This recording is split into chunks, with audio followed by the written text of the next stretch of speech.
If you stand on the edge of the cage, watching the last. So my name's Timothy Carroll, and this is Karina Scanlon.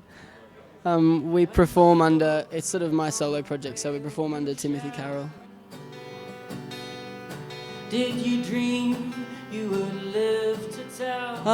Well, we've both come from Brisbane. Corey used to own and run a beautiful music venue in Brisbane called the Troubadour, which recently shut down, and we used to work there together and used to play a lot together, so that's where we started out playing.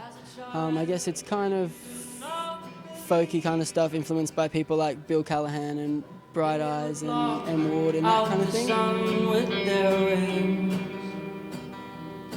I don't know, I think Brisbane has a strong music scene, but a lot of people seem to love to come to Melbourne as well. I think the Melbourne scene is pretty strong. I think there's just so much more music in Melbourne, and there's so many different venues. There's hardly any venues in Brisbane, and especially a few have closed down recently.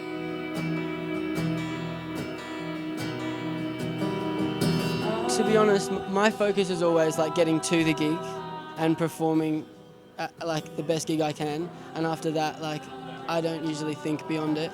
I never would drive drunk, but I just sort of wait and see what happens, and if I have to catch a taxi, or if there's someone who's sober around, then we get a lift. But I'm so focused on making sure I've got my instruments tuned and my merch there and the set list and the different people knowing what they're doing and all that by the time I finish I'm just exhausted, and I just sort of fall in a heap and then worry about getting home later.